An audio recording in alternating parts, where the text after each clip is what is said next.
All right, everyone. My name is Adam Hops. I'm with the National Operations Center of Excellence. Thanks so much for joining us today. We're going to go ahead and get started. Thank you for joining the Road Weather Spotlight series. This is our third, I believe. Yep, third in the series with more to come. As I mentioned, as you're coming into the room, previous Road Weather Spotlight webinars can be found on the NoCode YouTube channel in full there, and partial presentations for anything that you might have been interested in but missed. And then upcoming webinars, including the August Road Weather Spotlight, are available on the NoCode calendar. Everybody will be muted throughout today's webinar. There's two ways to communicate with us. Use the chat pod up top for any issues you might have, any comments that you might need to make. For direct questions for the panel, please use the Q&A box that you can also find there. That'll allow the panel to see what questions have been answered and discussed. So yeah, use that Q&A for any direct questions, and the chat pod if you need to get a hold of me or have any other related comments that are in there. Thank you so much to FHWA Road Weather Program for bringing this webinar to us on a monthly basis. We really appreciate the work that they do to collect the speakers who you're going to hear today and who you've heard in the past. Give fantastic insight into road weather, especially related to workforce, and then today discussing training. So thank you to Tony and the team over there. Again, if you have any questions throughout, use that chat pod. Otherwise, Tony, I'll turn it over to you. Okay, thanks, Adam. Really appreciate it. I think we could go to the first slide where just want to welcome everybody to the third in the series of webinars that the Federal Highway Administration is putting on as part of the Road Weather Management Program.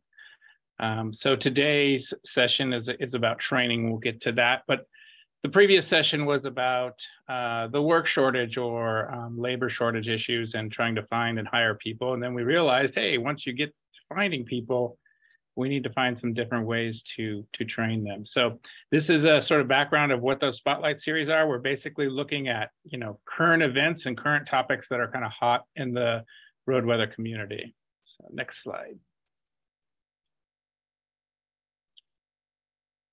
So today we have a really good panel, like we've had the first two webinars as well. Mark DeVries is here from APWA to talk a little bit about their training program. And that's an organization that does a lot of training in the road weather community.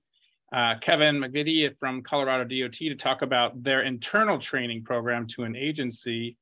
And then Sue Baillargeon, who is the program director at Front Range Community College, will give sort of an academic perspective to the solutions that are available on the academia side for training up-and-coming winter maintenance or even maintenance people in the road weather community.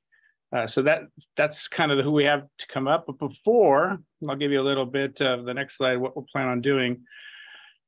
Again, I want to welcome you. It's good afternoon. I mean, if you're on the West Coast, I guess it's morning. For me, I'm actually coming to you live from the headquarters in Washington, D.C. Federal Highway Office. So it's a nice 85 and balmy Washington, D.C. weather. So happy to be inside and doing a webinar today. What we're going to do is I'm going to talk a little bit about the NHI web-based training that the Federal Highway Administration put together. And then we'll go through and have a quick presentation by each of our guests on their programs and how they work them. And then at the end, with all of your questions that you put in the question chat, we'll sort of do a firing line at them to sort of answer some of those questions about this subject. So next slide. So before we get started, we're going to do a poll. And when the poll pops up, all of the questions will be in the one box for you to answer, so you can go at your own pace, sort of check what applies for you as you're going down. There's a little scroll bar on the right that you can move down to those 4 questions. In the end one, writing in, I think you can write in whatever it is you seem to think might be the most needed for day-to-day operations training.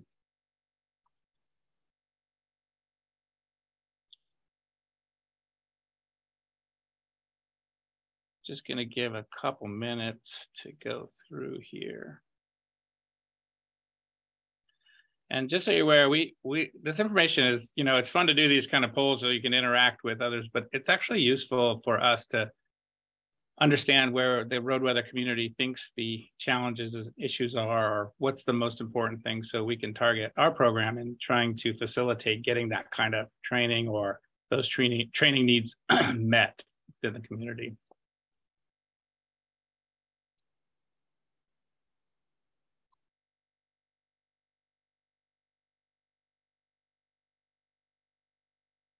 So Adam, can we leave the poll up and move to the next slide while they're working on that?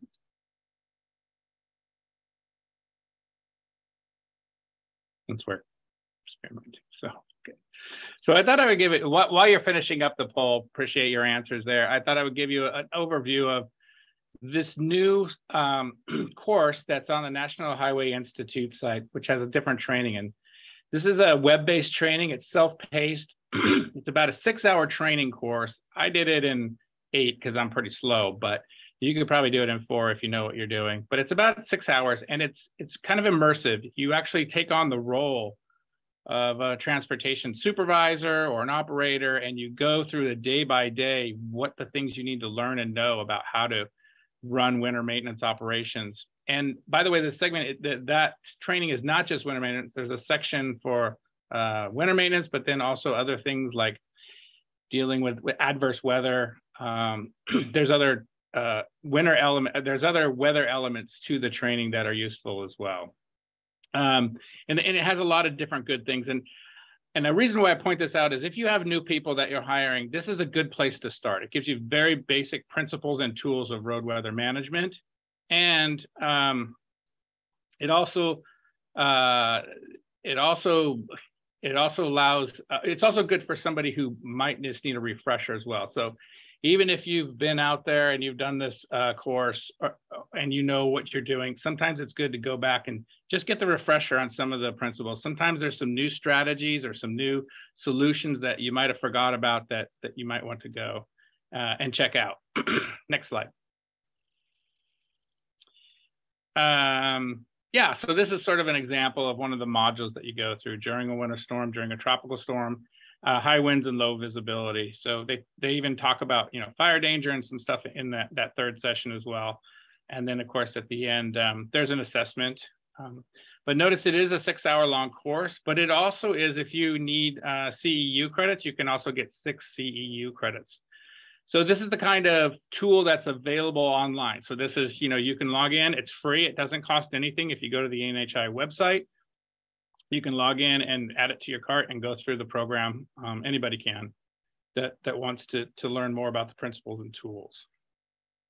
So that's an example of where you can go that's available online. So the next slide.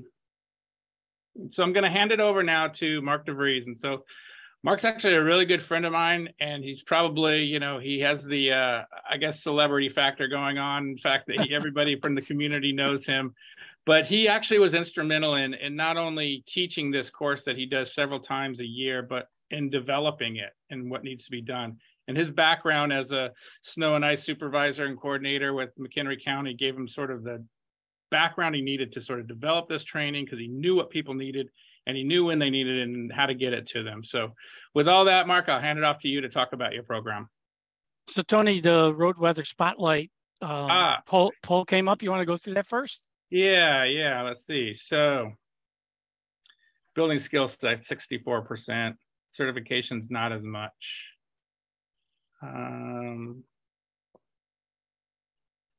The continuing education thing is always an interesting thing for me. Like when people say, no, we don't really have that, because I think that's an important thing. You forget a lot during the summer about what you got to do the next winter. And there's also even operational things you have to remember to do, like, calibrate your spreaders and stuff like that you want to be able to remind people and have training on how to do that year to year. So I would like to figure out a way to get the, continuing education up a little higher. And then there's some federal training promoted 5%. Hey, I just promoted some federal training with the NHI course. So there you go. I try to match that. And then agency training. I assume that most agencies have their own training program, which we'll talk about a little bit later. And then when Kevin gets on, and then of course external training, and these are the organizations like Mark just talked about what Mark's associated with. So that's a good segue to you, Mark, to talk a little bit about the supervisor maintenance program. Perfect. Well, Tony, thank you so much, and thanks for including me, and welcome everybody. I'm going to talk about the APWA winter maintenance certificate programs that we developed. So as Tony said, I'm a member of the APWA Winter Maintenance Committee. I was the chairman at the time we actually developed these. Excuse me. Currently, Dan Shocker is our chair. He's out of Alaska. And we continue to renew and revise these every year to keep them current. But I'm going to start by talking about the Winter Maintenance Supervisor Certificate Program. So this is where we originally started. This is kind of our flagship program. And the goal of this was, it's an 8-hour course geared to anybody that is managing snow and ice operations. The whole goal behind this is to give everybody a really big overview of what's involved in overseeing winter operations, give them the best and latest knowledge that we have of what's going on in the industry, including like new technologies and things like that. The idea is that they would be more effective and more efficient in their winter operations, and honestly, a little more sustainable. We're pushing more and more of the sustainability side of things as well. It's geared to the people that actually oversee operations, but honestly, from the start, we've had everyone in there, from public works directors and managers and people from all different types, all the way down to operators in this. We started this in 2011. It was the first time we presented the class. We've averaged about a little over 500 people per year going through the course. So this year, I think we'll break the 6,000 people that have actually been through the supervisor course this year. It's offered annually at the APWA Snow Conference. We also, since the pandemic, have now offered it annually virtually as well. And I'll talk about that in just a minute as well. But on to the next slide, because even though we created this great supervisor certificate program, which again is an 8-hour course that also includes a test, and at the end, attendees earn a certificate, we had a lot of requests for something that was geared more for operators. And so we developed a course that is a 4-hour course geared just to the people that are in the truck. Something to keep in mind about both of these courses, we make sure that what we're saying is similar or the same. So how many times we've heard the supervisor say, I wish my staff could hear this. How many times we've heard operators say, I wish my supervisor would hear this. So they're geared to be very much the same, but they fit different roles because the person in the truck has different things they need to do and know than the people that are actually overseeing the operation. Once again, this is, and it's geared to definitely the operators, but maybe even like Tony would say, like new supervisors, they're in a new role. It's great to get that operator's perspective if you've never been in that role before you're actually managing them as well. Again, this one is offered every year at the Snow Conference. It's also offered every year virtually. And we'll talk a little bit about that now in the next slide, if you will. And Tony tells me these slides are going to be shared with everyone. Whoop, wrong way. There we go. So where are we going to be this year? Because they're offered at these annual events, and we were already at Pittsburgh this year with the Snow Conference, but then you can also offer these at a local level. So chapters can do these as well. So we were just recently up in Edmonton where we offered both the supervisor and the certificate program. And from there, you can see where it's being offered all across North America. So certainly, Green Bay and the virtual program, and then we'll be out at the Western, which actually the Western is one we could call that we do that annually as well, because since its conception, the Western Snow Conference has held this every year that we've, since we first did the supervisors, and now they have both the supervisors and the operators out there as well. On the local level with these chapters, really virtually anybody can come. Once the chapter says they'll host it, they put out an invite, and so we get people from the area, not just out of that chapter as well. So Tony said that these will be printed so you can take a look if there's something in your area you're interested in. We'll go on to the next slide. I also wanted to include a little bit about APWA's Resource Center. Our committee does a lot more than just the certificate programs.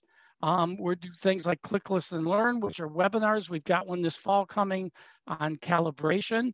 We also do tons of articles and all different types of training, and that can be found at the Resource Center.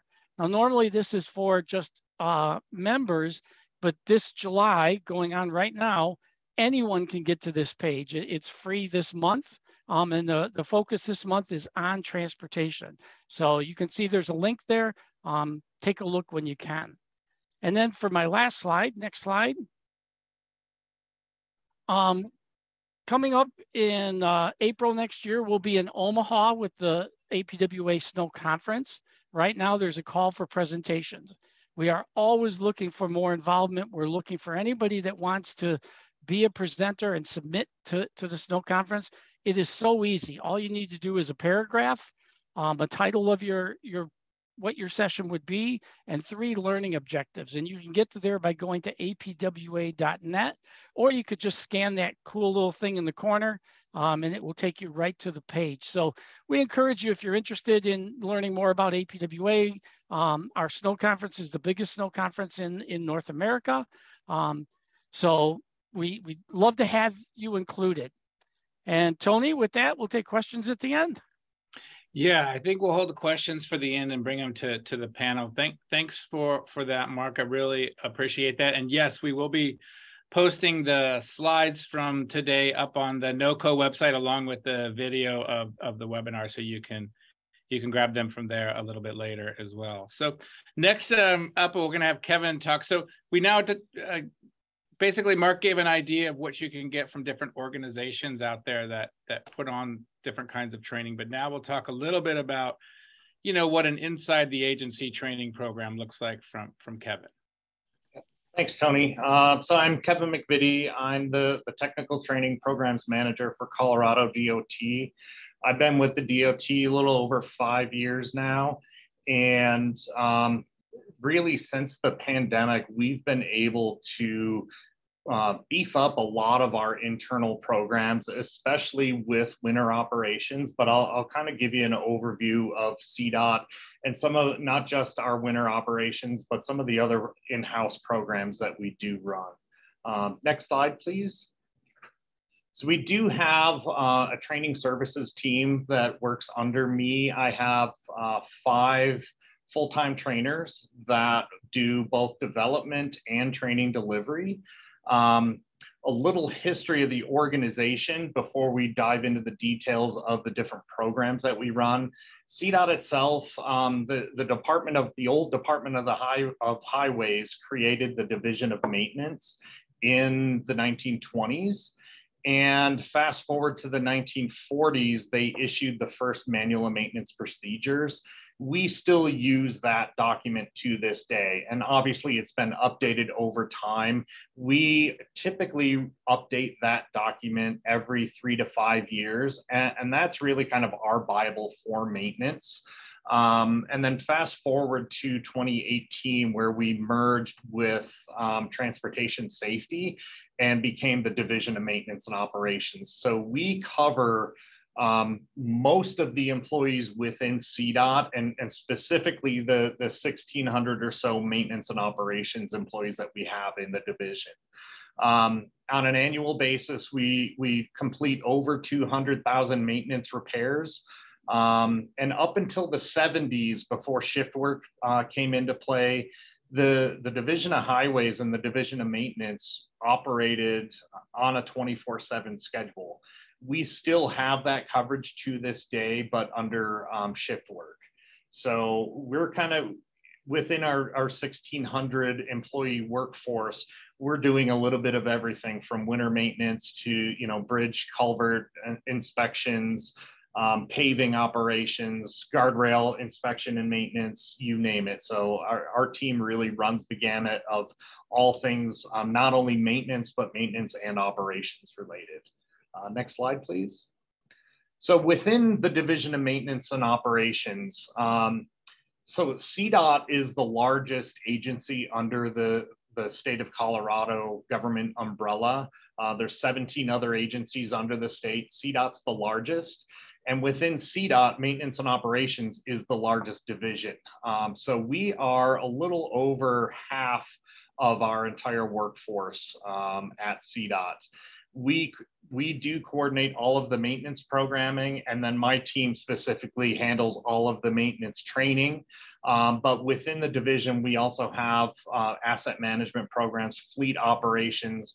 We do have a maintenance engineering program, real-time operations and incident management.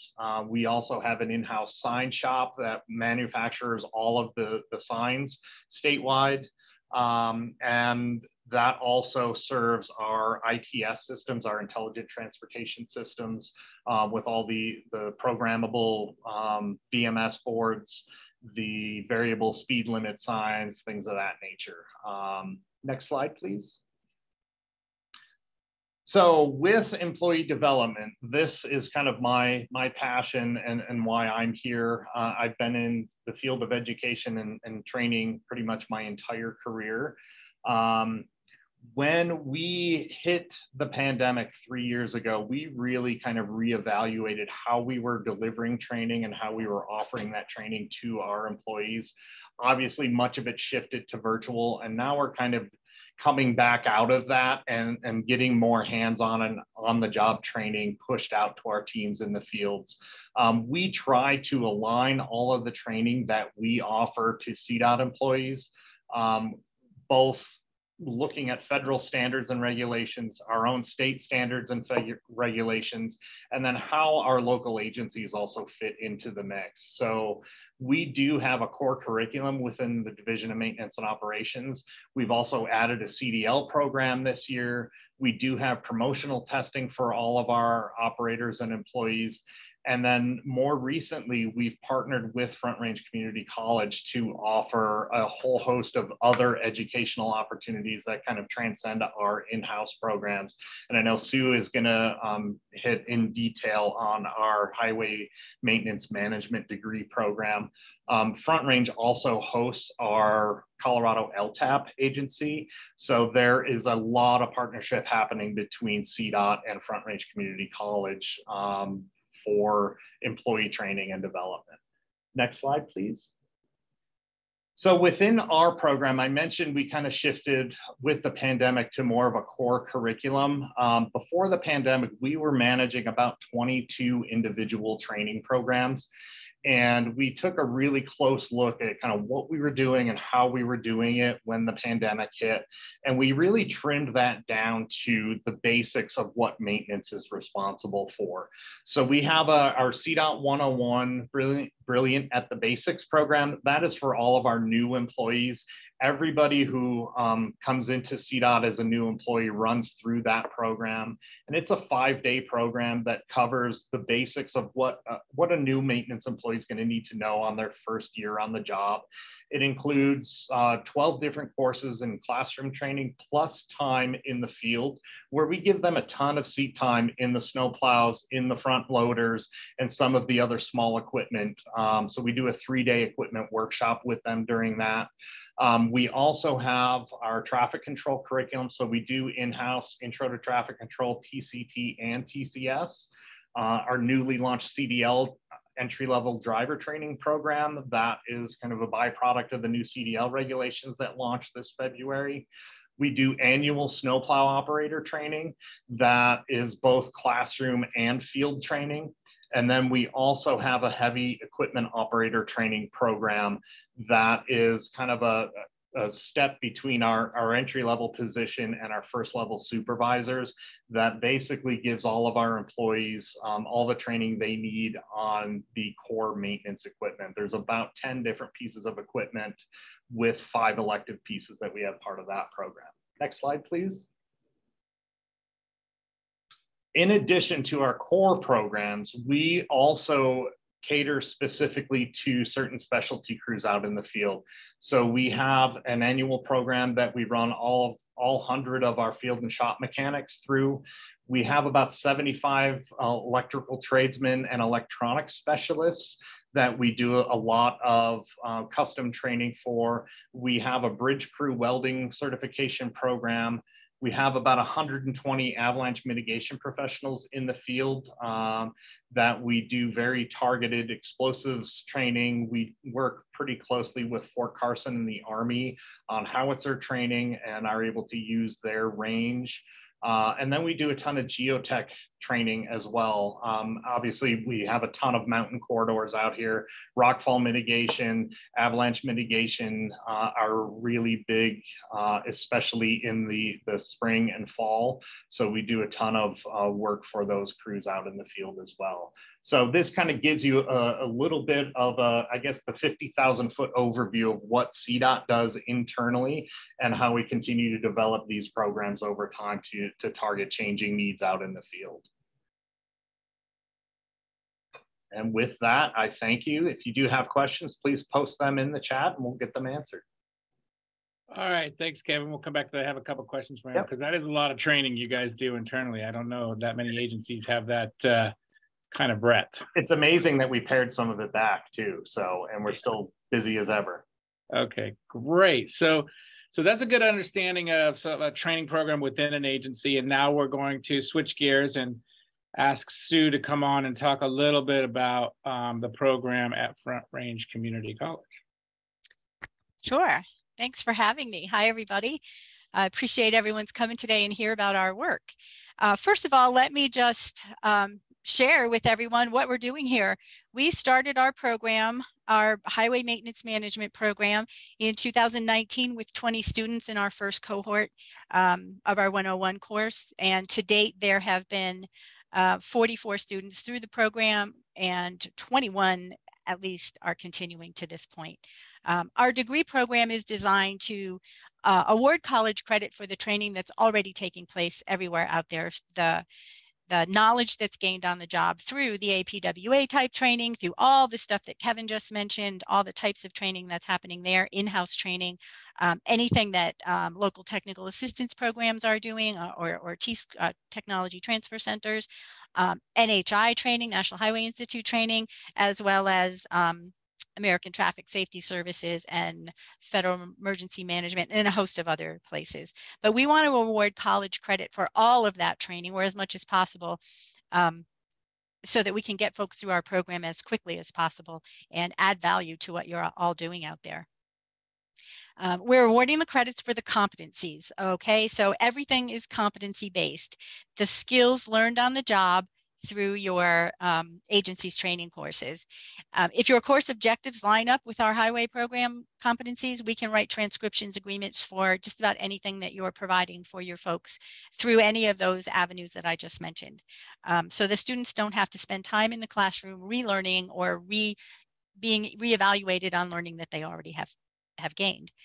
So this is a huge benefit to any of your employees who may want to pursue the highway maintenance degree, right? So many of them have never had an opportunity to get any kind of formal education or any kind of a degree. And this is really the only thing out there available right now. Our program is kind of woven together like any other accredited degree program. There are 5 general ed courses: the math, the science, the government, and those types of things, the computer and the public speaking.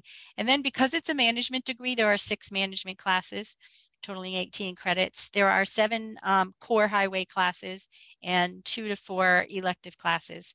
So those are the types of courses that the students will have to take. Since it's a management program, we added those management skills that people were showing up for promotions or interviews, and they were lacking these particular skills, or they couldn't demonstrate them in any tangible way. So we are able to put these into our program and give them, they can validate that they have these skills. So things like principles of supervision, principles of human resources, ethics and social responsibility, project management, stuff like that, those types of management courses.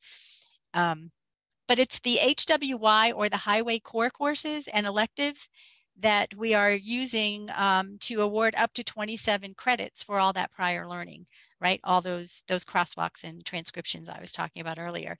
The courses are all of the courses, including the management and general ed courses, are all online in a partially or pretty much a partially asynchronous method. So the students don't have to show up on Tuesday at 2 o'clock or anything like that.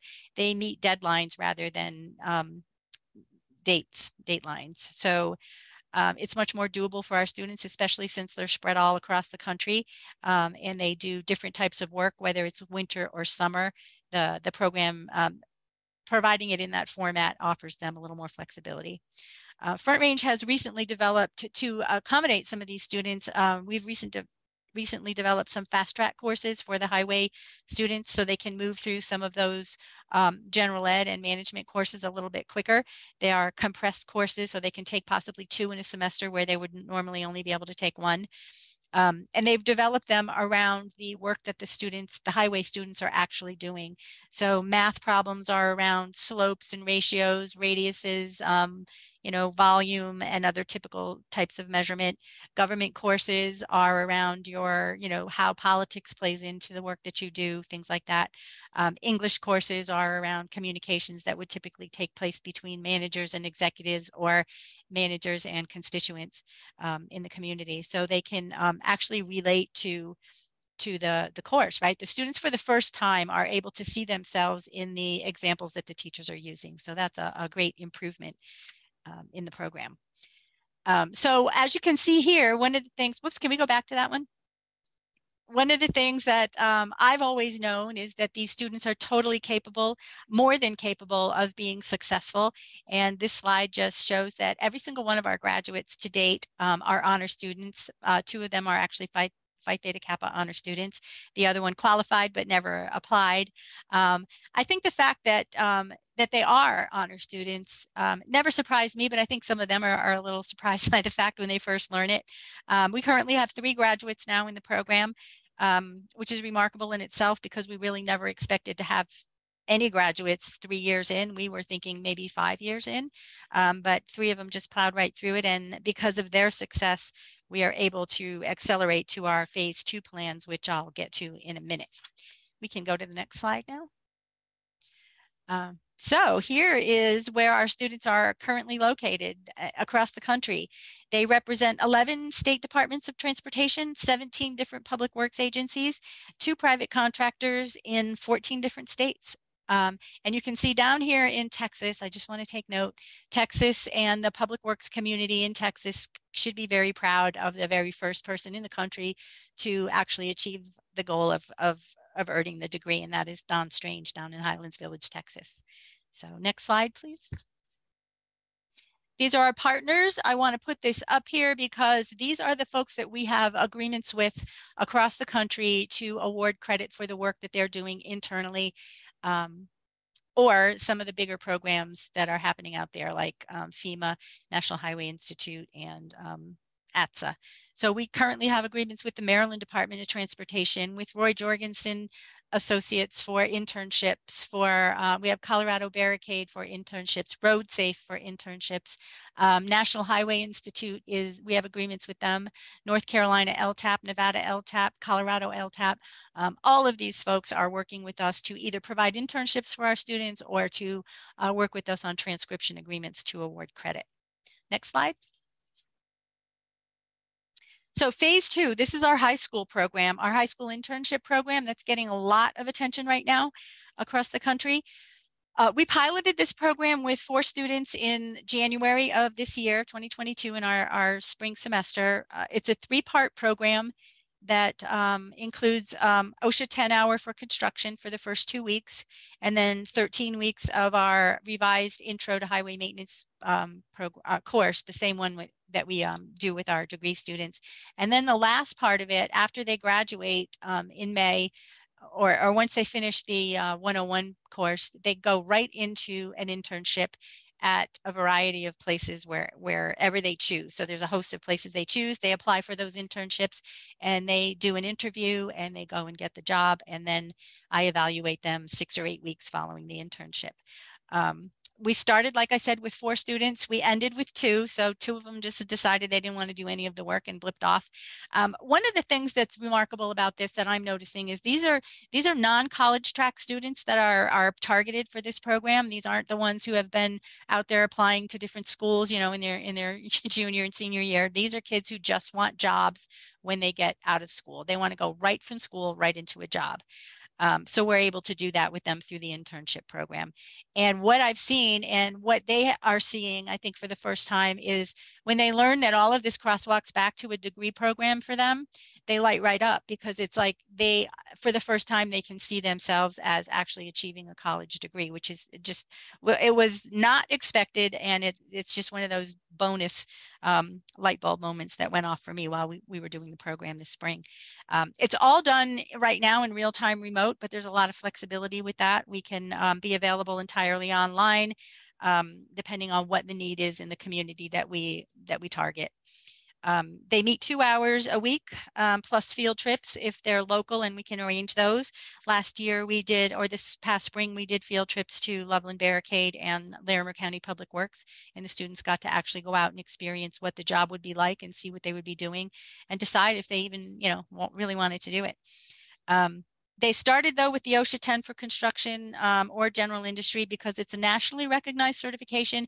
And before we actually put them out there in the field or brought them on any job sites, I wanted to make sure they knew how to stay alive and that they knew what the hazards would be when they got there. So the internship benefit to the agency, first of all, is to create a pipeline for young folks, right? To give you a youthful workforce and to create sort of an avenue for them to move into the industry or into your public works agency. It creates a knowledgeable candidate pool to hire from, right? Because right now, if you're hiring, who shows up? It's probably the pizza delivery guy, right? Or somebody like that. Somebody with absolutely no knowledge of road work or what's involved or any of the details of that, or have no idea what they're going to be doing on a daily basis. And we can help develop a professional workforce that's trained in all the aspects of highway maintenance, right? We can give them bits of all of it before they actually show up on your job or at your interview. The internship benefits for the students are, first of all, an opportunity for students who may not be college bound to get a job immediately upon graduation. That could lead to full-time employment depending on the success of their internship, right? And the internship could lead to an entire career opportunity for a lot of them, something that they weren't maybe looking for, and but even though it's unexpected, it can be presented to them. Next slide, please.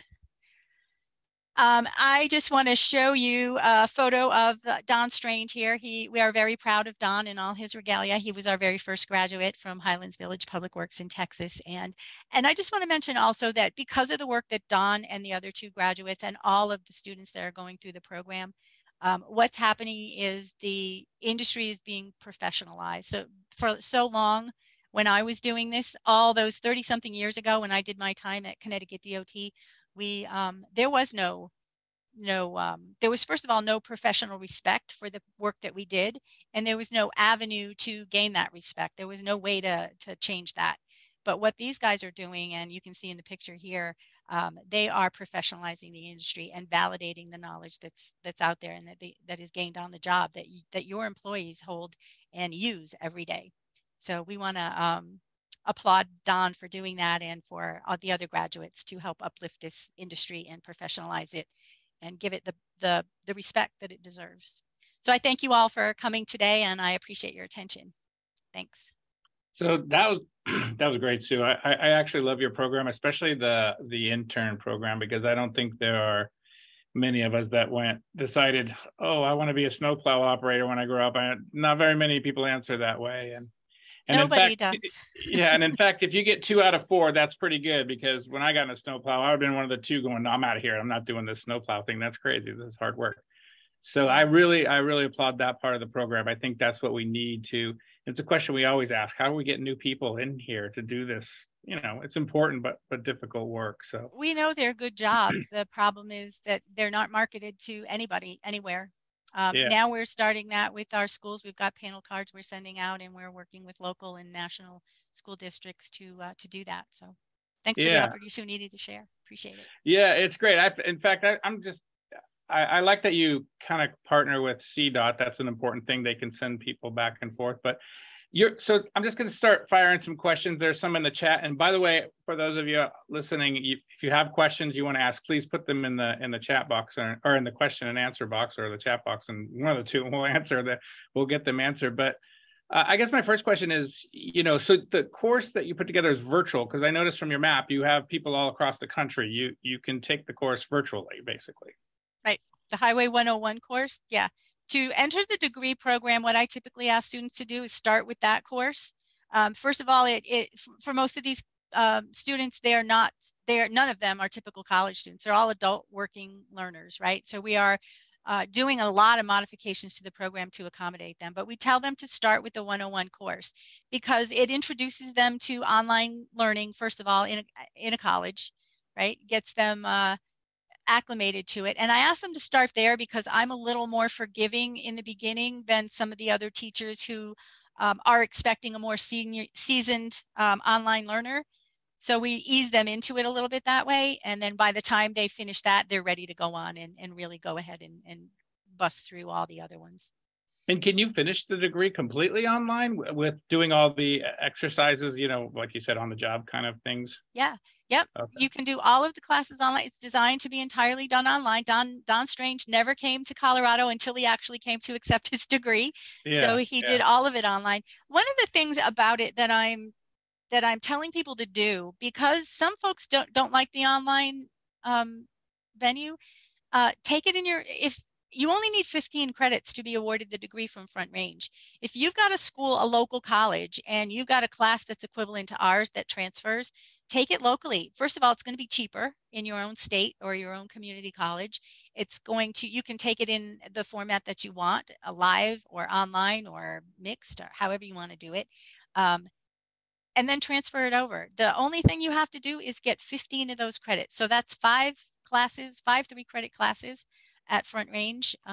Save yourself a lot of money and do it there. This has never been a money-making prospect for Front Range. It has been to accommodate the industry and provide for the students that are working in it. Yeah. Okay, great. This is really good. And I'm gonna switch and ask Kevin a question. I really like the presentation you gave in terms of your internal agency. And we're having some discussions at the Federal Highway about potentially putting on sort of a peer exchange roundtable discussion, but we want it to be sort of subject centered instead of everybody just telling what we're all doing. Do you think this would be something useful to have a roundtable with, for example, the different states to talk about and share their training programs similar to you do, so you could get ideas what other states are doing and they can get them from you? Yeah, I tell people all the time I work in R&D, and we all know that that's rip off and duplicate. And that is basically, you have to find out what your neighbors are doing in order to improve your own programming. And that's kind of been my mode of operations throughout my entire career. Somebody else has already done what you need to do. So go find that person and ask questions. Don't be afraid to pick up the phone and see what they're doing. I do a ton of partnering, obviously, with my neighboring states, with Utah, with Wyoming, a lot of states in the Pacific Northwest, Alaska, and even some states on the East Coast. I grew up in Buffalo, New York, so I do have relationships with folks at New York DOT, Vermont DOT. We're constantly sharing ideas, sharing content. I'm a state employee. I don't own any of the content I build, and I'm more than happy to share it with folks who are trying to solve some of the same problems that we've already solved. So I'm always kind of telling folks, don't be afraid to reach out and ask the question. If the answer is no, so be it. At least you tried.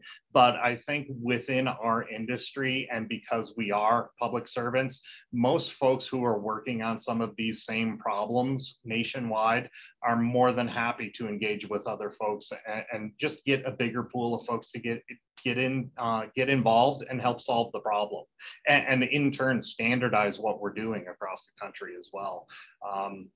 We're plowing snow, we're fixing potholes, we're fixing guardrail. There's not too many variables.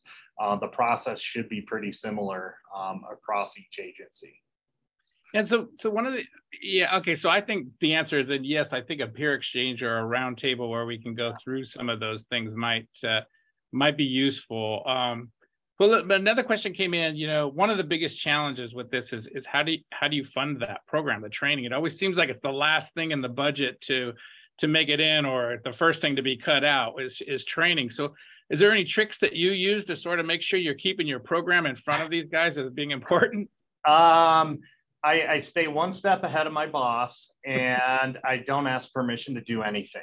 And I think that's been the secret sauce here in Colorado. I'm in a position where I have a lot of levity to kind of do what's needed for our customers, for our maintenance employees. I do have a high degree of collaboration with our regional superintendents and our regional supervisors. We're constantly having conversations with those folks. We can't do what we do without their buy-in, without their input, and more importantly, without their feedback on whether it's working or not. So is it funded regionally, or there's sort of a statewide program? No, it's a statewide program. The regions do have the ability to fund their own training, but we try to standardize it so that if you're in Durango, Colorado, or Denver, Colorado, you're getting the same training. Our budget is pretty small in the grand scheme of things. I have about a $1.4 million budget for roughly 1,600 to 1,800 employees. Much of that is spent right now on traffic control, CDL training, and our winter operations program. So there, you know, I would say probably half of that budget's probably salaries and benefits, and then we figure out what to do with the rest. Okay. Because we're doing a lot of our own design and our own implementation, we're not spending money on vendors to come in and tell us how to do the jobs that we already know how to do. We just leverage the experts in-house. So we've been really good at kind of stretching our dollars as far as they can go by bringing a lot of that work in-house. I found it's much easier to train maintenance folks how to do training than it is to hire professional trainers and teach them what maintenance folks do. So yeah. Well, that's a good segue, I think, question actually over to Mark, because I've actually sat through the training program that he teaches and they were talking about, and there are some really good professional trainers, people that really know what they're doing in there, and that's that key thing. You don't want some guy like me just talking off a handbook. You didn't have people that have done it and know what they're doing. So Mark, let me ask you something. You know, even though it's APWA and it seems like most of the members there are cities and county public work agencies, but can state DOTs send their folks to these courses? Oh, absolutely. And, you know, just Kevin and CDOT have sent people to the Western Snow and Ice Conference to sit through those same certificate programs. And as I mentioned, Dan Shocker, our current chair, is Alaska DOT. So it's a misperception that APWA is just cities and counties. That's not the case whatsoever, nor were the programs geared to be just cities and counties. You know, they shouldn't be that way. Snow removal is the same. We even include, you know, private contractors and that can come to this as well. So we certainly, you know, in a municipal setting, a lot of times you'll see things different than you'll see at a state DOT. There may be more hauling snow and things like that in and around the center of the city, and there may be more parking lots or parking garages and things like that. But you know, we cover every part of that. And so, yeah, it is not limited to just cities and counties by any means. Do you have to be a member, or can you just take the course without the membership? So what has to happen is a chapter has to host it, right? So if you're coming to the snow conference, it's part of the conference. So there you can just attend it if you're coming to the conference. But if, for example, you've got a local chapter hosting it, whether it's, you know, in the Chicago area where I am, or out at the Western or any of that, no, anybody can sign up for the course. So it's more a matter of finding out about it and how well the chapter does to advertise that, hey, we're holding this course. Would you like to send somebody? Okay, that's good. And it kind of leads to the next question, which was, have you given any thought to maybe conducting these workshops farther south? In other words, you know, I know you guys do Canada and, you know, you do even the northern parts, But, you know, the South now, more so than ever, probably could benefit from these types of training as they're dealing with more winter now. So are any of the like Southern chapters looking into potentially hosting for states down there? Yeah, so we've been twice, we've already been there, and we're planning on going there again. One of the areas that's listed is the Southeast chapter of APWA is going to host this again in Greenville, South Carolina. Now, that's not Georgia or Alabama or some of the other ones that have recently, you know, been hit, but any chapter can host this if they want to. So, you know, it's a matter of them, you know, getting in touch with APWA National and saying, hey, we really would like to host this training in our area. And from there, they just tell them what they really need to do. And then they advertise it and work with us as volunteers to come down and do it face-to-face, or in some cases, virtually as well. But virtually is changing back to more face-to-face as we've gotten away from the pandemic somewhat. Yeah, thank God, knock on wood. Yeah. So, yeah. I just wanted to ask you a follow-up to that, Kevin, is how do you decide whether you're going to send one of your people to the APW or even, you know, and get them encouraged in Sue's program? Is there some protocol you use to kind of figure out who would be good for each of those? So because we do have our own in-house snowplow operator training program that honestly is loosely based off of the APWA program and several other in-house training programs from around the country, we really push our people to go through that. And it is an annual training requirement for our maintenance operators. If they want to attend the APWA program, we're not going to tell them no. And a lot of our folks from around the state, you know, each region will send a handful of folks to the conference. And as Mark indicated, if you're at the conference, you can attend the class as well. So a lot of them are going through the APWA class as part of their attendance at the conference. Some of those decisions are made at the regional level, and I think more so because we do have our standardized classroom training that my team runs, and then we do provide direction to supervisors in the region on how to handle the hands-on training that is also part of our program, as well as some of those ongoing on-the-job training courses, especially given that we're pretty much constantly hiring winter operators throughout the year. So those decisions with regard to APWA's program are made at the regional level. So again, we want them to attend anything and everything that they're able to, but we do want to kind of focus them on our in-house programs because those programs are specific to CDOT's in-house policies and procedures and things of that nature, whereas the APWA program is going to be more generalized. Okay, and I guess I have one more question, Sue, if you're still around, in terms of, you know, the students participating in that program to kind of get the degree, because I really feel like that sort of reinforces, I want to make a career out of this kind of thing. But what do you think are probably the biggest barriers that, you know, somebody who's interested in doing that has to being able to be part of your program and joining into that?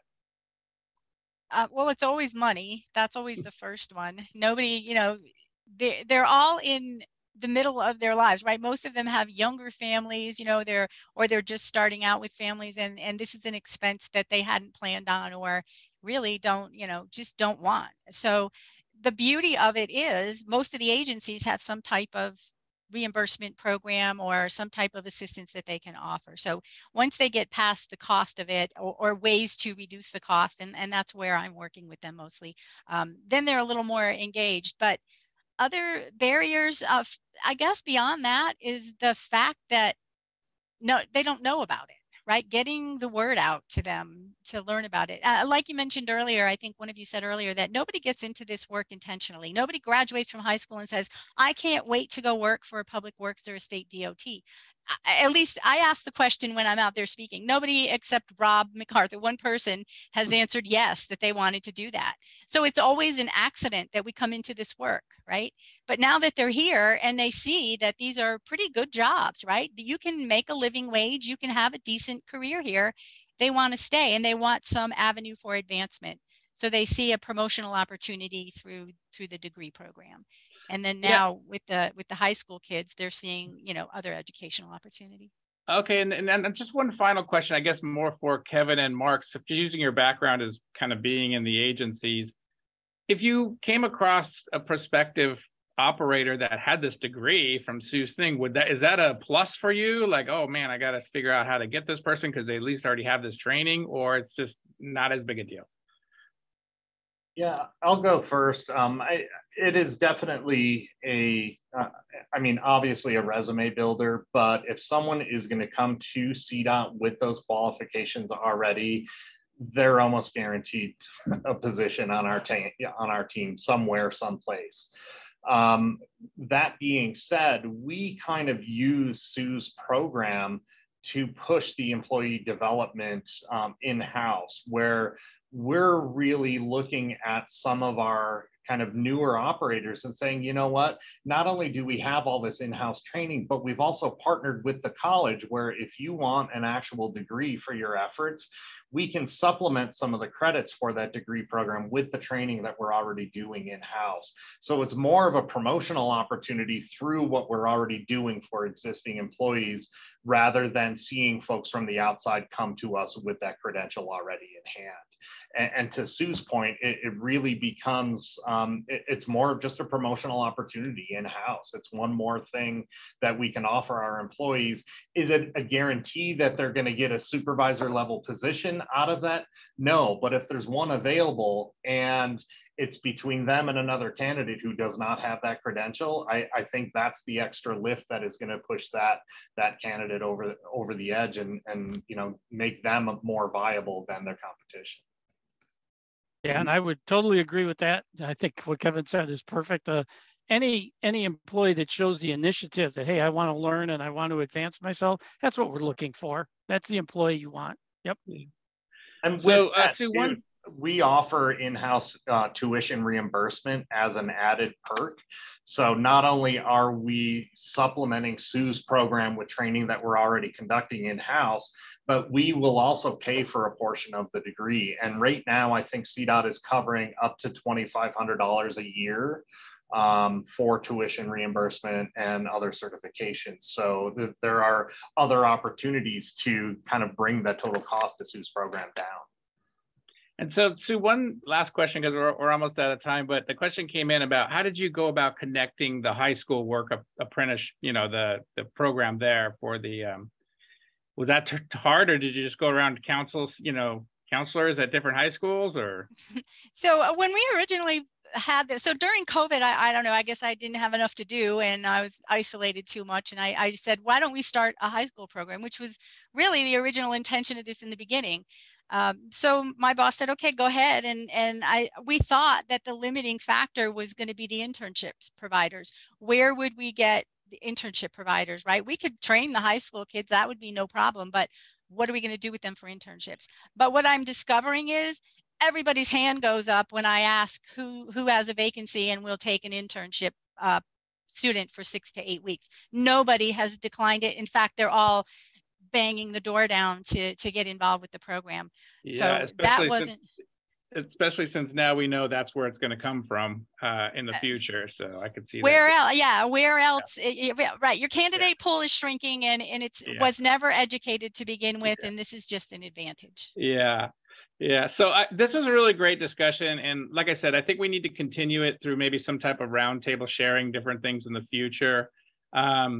I would be amiss. I just want to make sure I mentioned something. You know, we saw from the interagency training program, we saw from organizational training programs like APWA, and then of course we saw the academia side from the community college. And these are 3 different places. But I'd be kind of amiss if I didn't also mention that, you know, there's a whole private sector industry out there that has, and some of you might already use their services that have their own training. So for example, you know, if you have a forecasting service or you use MDSS, they might have their training on how to use those tools that your agency use. So you need to look for those kinds of opportunities with those companies as well. And even things like, you know, we need to calibrate our spreaders every summer. So those companies that make spreaders will provide that training on how to do that. So don't forget that side of it too. Those are elements where you can get additional training specific to your operations. And so I have a minute left, and I just want to thank you guys very much for taking your time out this afternoon to kind of give your experiences and talk about your programs. It's been really useful, and I hope everybody out there, the attendees, got something out of it. The next slide actually has the contact information for all of our speakers today. And the next slide, or yeah, this slide here. So I assume you guys are okay. If anybody has any questions or wants to follow up, that you don't mind taking an email and answering those for folks. Rip off and duplicate, people. Yeah. All right. Thanks, guys. It was a great webinar. I appreciate your input today. Thanks so much. Thank you. Thank you, Tony. Yep.